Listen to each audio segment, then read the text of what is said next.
now. Sonia, you've got the whole slide deck memorized. I'm not going to leave you hanging around. I'm just going to turn it over to you. And again, I screwed up. So if you want to look at the other one, you can do that. I think maybe I'll have to do like a scandal apology. Why not? Ooh, the scandal apology press conference. There has been a scandal. Scandals need to be explained away. The spin needs to happen. Someone's going to get out in front of the camera and explain it. And that someone is Sonia. And we don't all know the details of the scandal, but we already know it's something gate. I just need to know what the something is.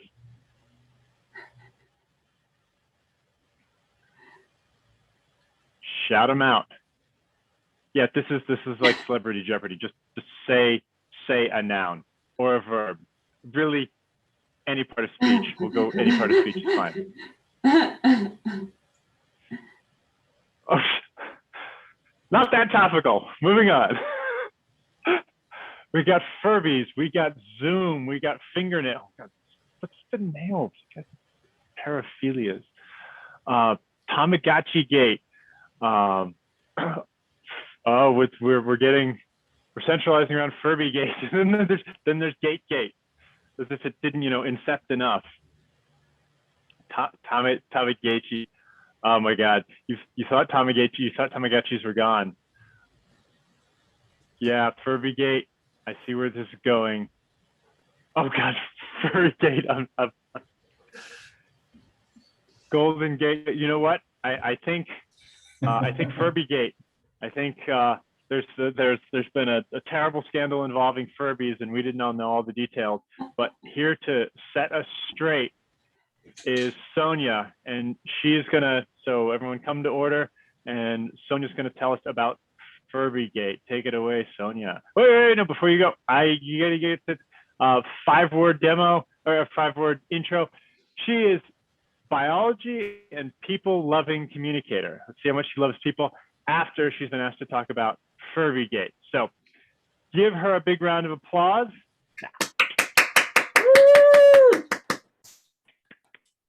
All right, well, I called you all here today because we know that I have done something wrong, and I do feel like I need to apologize. You trust me.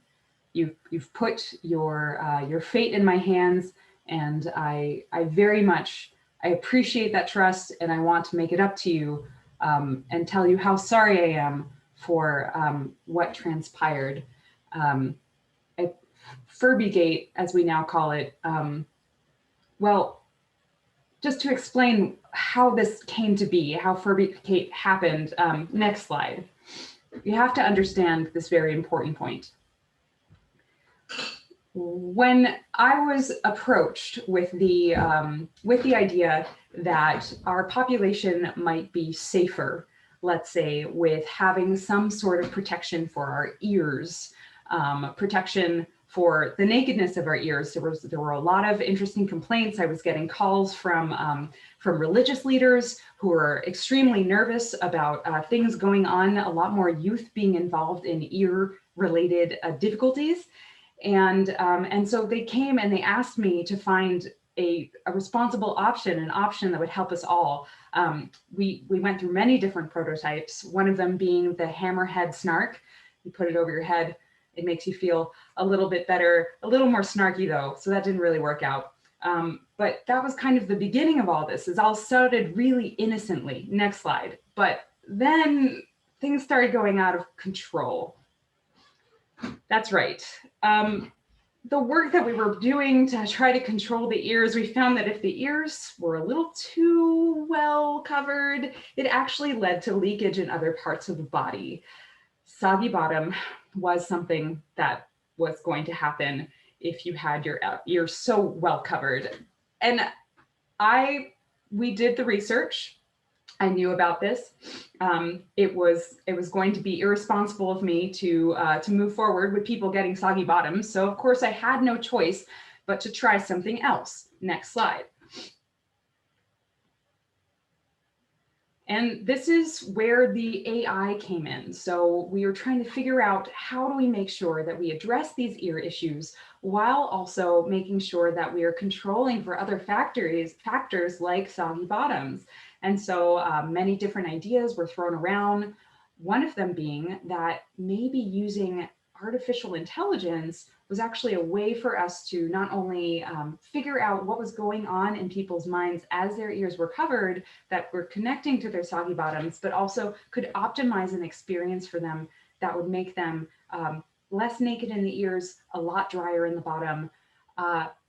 Unfortunately, sometimes with AI, things can go awry, and Furbygate was soon behind. So let me explain what happened next. Go ahead. I know what you're thinking. How did this get so overblown, so out of hand, having these penguins be so large? So we knew that emperor penguins are the ones that have very warm ear holes. This was really important as we were trying to make sure these ears were covered, but we didn't anticipate that the behavior of the penguin would then imprint onto the AI. And penguin AI is not going to serve people quite as well as it's going to serve penguins. And so as we started to develop the model of the Furby, which is an artificially intelligent being that has very fuzzy ears, so long that you could indeed put it on top of your own head and it could bring its ears down and cover your own ears using that AI, we ran into some very serious problems where they started acting kind of pecky with those little beaks that they had, and they were talking in the middle of the night. Even if you put them in your closet, they would keep on talking and say creepy things like, "I'm watching you." And it just strange penguin calls. I know that this caused a lot of distress to a lot of people, and I apologize so much for that. It was an experiment that got out of hand. I was trying so hard to make sure that our ears were covered, our bottoms were dry, but a penguin's AI is just not the way to do it. It was irresponsible of me, and I apologize so much. And my plan moving forward to make it up to you is on the next slide. Moving forward, we are going to make sure that we round up all of the rogue Furbies using the most intelligent dogs that we could find. These are special dogs. They are equipped with joy and spontaneity. The joy and the spontaneity are actually really good for sniffing out Furbies, because Furbies also are full of joy and spontaneity, but kind of in a creepy way. So we have trained these dogs extra well. We make sure we don't lose them in the field. They'll always be wearing their rainbow flag, very important, so that we don't confuse them with a Furby, because they are both furry, right?